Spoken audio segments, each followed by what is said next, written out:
오늘의 큐티 말씀은 누가복음 14장 15절부터 24절입니다. 제목 하늘잔치에 초대받은 이야기. 먼저 앞뒤 문맥을 살펴보겠습니다. 안식일에 바리새인 집에서 식사하실 때에 수종병 환자가 예수님 앞에 나타났습니다.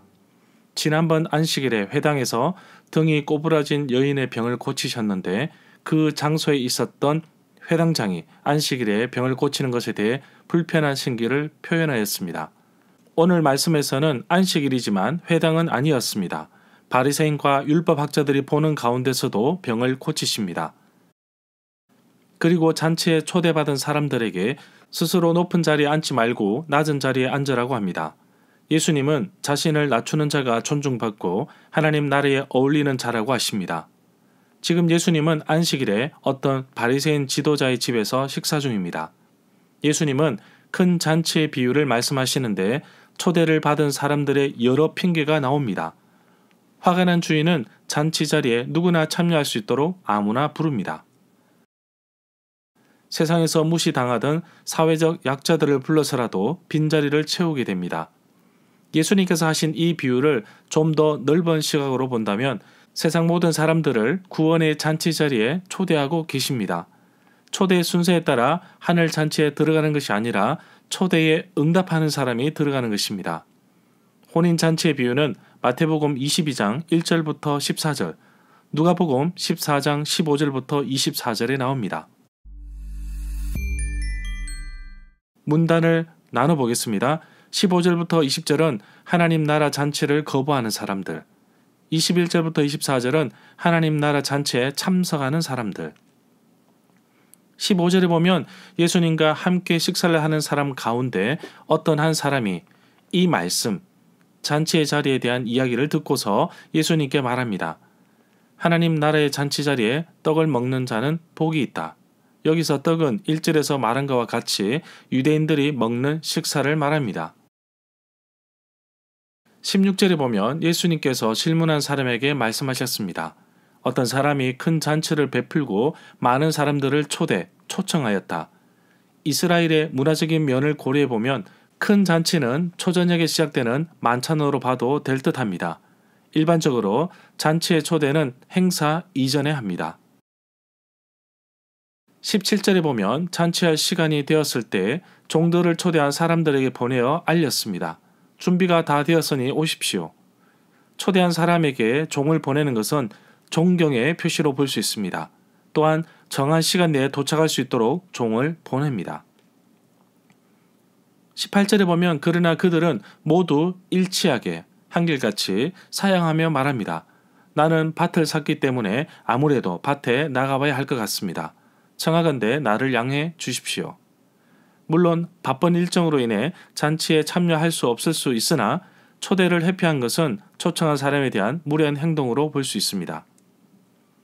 이 구절에서 밭을 샀음에 라고 하였는데 누가복음 14장 18절부터 20절에 나오는 변명들은 하찮은 것입니다. 밭을 사는 사람은 사전에 밭에 가보지 않고 사지 않을 것이며 소를 사는 사람이 그 소를 먼저 시험해 보지 않고 사는 사람이 없을 것입니다. 마찬가지로 막 결혼한 신랑이 신부를 데리고 잔치에 가지 못할 이유가 없다는 것입니다. 결론적으로 이 사람들은 초대한 주인을 심히 무시하고 있다고 봅니다. 19절에 보면 또한 한 사람이 말하기를 나는 소 5결이 10마리를 샀는데 소를 시험하러 가니까 청하건대 나를 양해해 주십시오. 소를 사서 시험하는 것도 중요하지만 우선순위에서 잠시 미뤄도 되는 중요하지 않은 일입니다. 결국 소를 시험하러 간다는 말은 초청에 대한 거부로 볼 수 있습니다. 20절에 보면 또 한 사람이 말하였습니다. 나는 장가들었기 때문에 잔치에 갈 수 없습니다. 이 사람은 심지어 초대에 대한 양해해 달라는 말도 없습니다.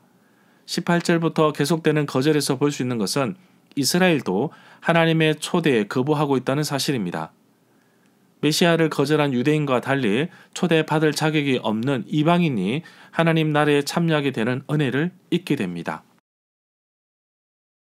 21절에 보면 초대받은 사람들에게 보내었던 종들이 돌아왔습니다.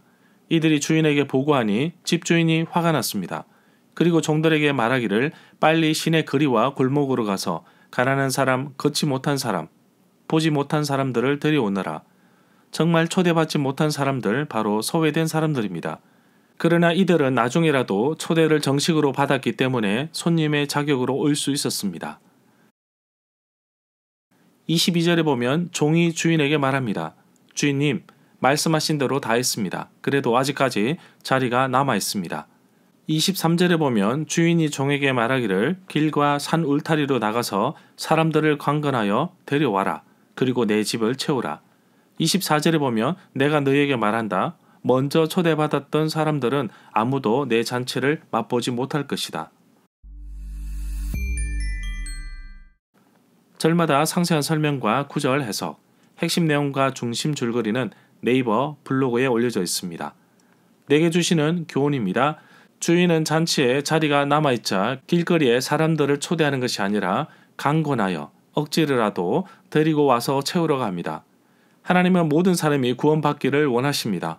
어떤 누구라도 하나님 나라에 초대받을 수 있습니다. 문제는 우리가 초대를 받았지만 때로는 하나님 나라보다 내가 우선이 되어서 거절하는 경우도 있다는 것입니다. 우리를 위한 하나님의 잔치가 열렸습니다. 하나님의 초대에 바쁘다는 핑계를 대지 맙시다. 시간이 없다고 말하지 맙시다. 왜냐하면 거절하면 다른 사람이 대신 갈 수 있기 때문입니다. 나 스스로가 하나님의 초대에 바로 응할 수 있도록 항상 하나님과 최우선 순위를 두고 살아가는 하루가 되기를 간절히 소망합니다.